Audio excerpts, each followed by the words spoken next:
The internet is a vast resource, with many people creating benign websites in order to inform or entertain their audience, or to sell their products and services.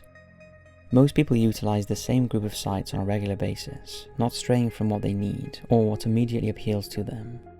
Nonetheless, most of us are aware that there exist some strange and disturbing sites online, but it's unlikely that they necessarily fall within our sphere of interest. Here we look at just 5 websites that have unsettling and sometimes indecipherable premises and content. So hit those lights, sit back, and enjoy. www.museumoftalkingboards.com. Ouija boards have been in existence since the late 19th century and were originally marketed as a harmless parlour game.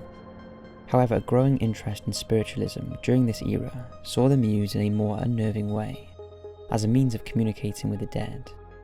The Museum of Talking Boards, as they were known before the trademarked Ouija board name became the generic term for them, is a website dedicated to the history and use of this renowned paranormal instrument. The site provides detailed information on how to use the boards properly, the superstitions surrounding them, and some of the extraordinary and frightening experiences other users have had whilst attempting to supposedly contact the spirit world. As well as providing links to direct visitors where to buy real talking boards, this site also has an online Ouija board to use. Many may feel apprehensive about using any form of board, particularly if they have read some of the cautionary tales given on the website beforehand. The Museum of Talking Boards refers to Ouija boards in an almost reverential manner, despite the ominous reputation that they have.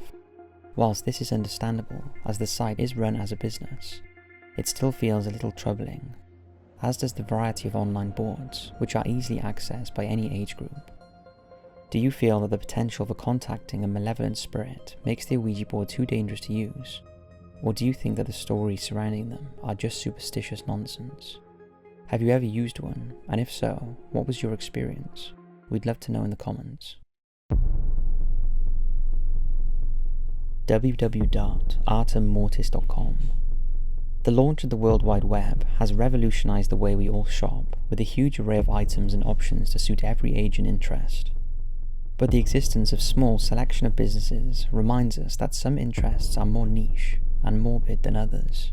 The landing page for artemmortis.com certainly leaves the visitor in no doubt as to the kind of appeal their items hold, as it's explained that Artem Mortis translates from Latin as the art of death, and all of their merchandise available relates to departing this life in some form. There are items for sale relating to the occult, such as runes made with real blood and bones, to human remains with a skull foliage display available. Amongst these bizarre offerings are animal specimens, such as the preserved body of a fetal pig, and framed autopsy instruments, such as an authentic bone saw. If this selection of macabre offerings doesn't leave you feeling ill at ease, then perhaps their collection of murderabilia will.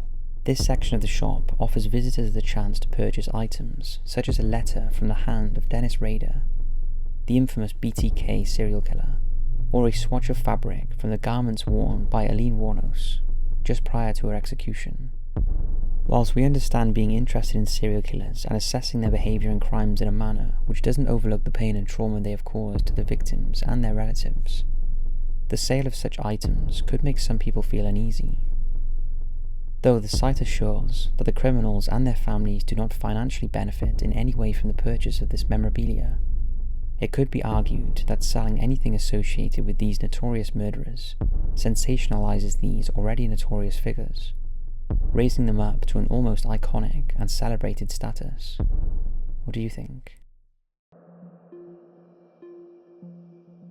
www.infocom.org.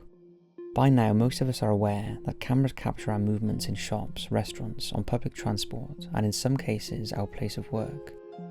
Whilst we accept that these cameras are for security purposes, and that they are monitored by employees, we may not have all considered who else could be watching. Infocom.org is a Russian website that allows visitors to watch from a selection of thousands of webcams, live streaming from all over the world. In most cases, this makes for mundane viewing, as we can observe people wander through the streets, window shopping, or watch traffic whiz by. Others offer us the chance to see wildlife and stunning vistas, we might not get the chance to otherwise see. Conversely though, some cameras available to watch on the website are located in more private spaces, or when the people viewed may feel that they are in a more vulnerable state. It is most likely that they are completely unsuspected that anyone can voyeuristically survey them at leisure. It's possible to see inside people's homes, as well as their gardens and balconies. The viewer can also watch people at work in offices, warehouses and cafes. Perhaps more disconcerting is the ability to see into nursing homes, where the capacity for anyone to watch frail and elderly people whose health concerns could manifest in a variety of ways, which they do not wish to be seen, is particularly alarming. It's due to the owners not altering the default password for their security cameras that allows sites like this to access them and give visitors of the site an eye into their lives. Though Infocom claims that no cameras breach anyone's privacy, if any are found to do so, they will be removed from the site.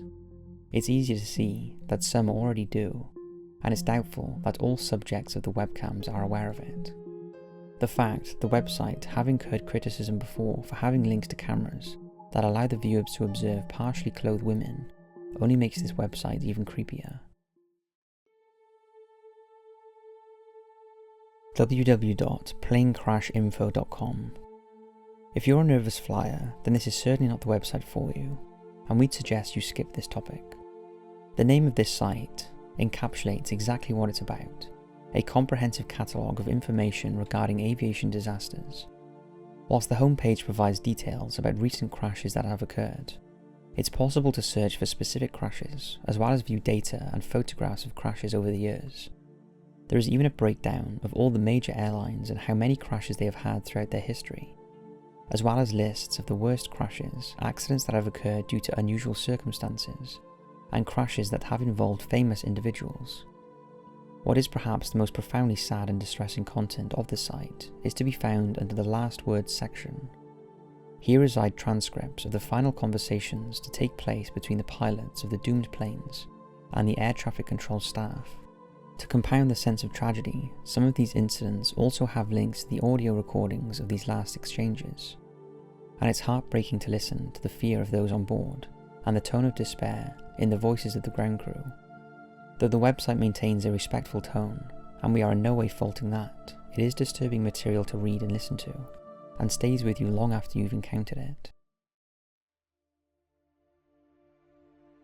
www.sentimentalkorg.org. Now, this is a truly bizarre website, and little seems to be known about it or the real identity of its creator.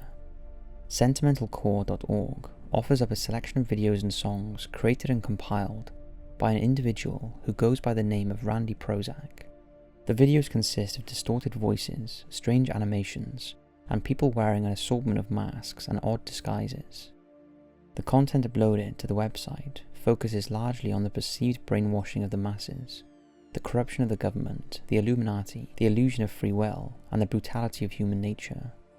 Many of the songs and videos contain explicit language and images, mixed in amongst other footage, sometimes with cuts to news broadcasts and sound bites from public personas.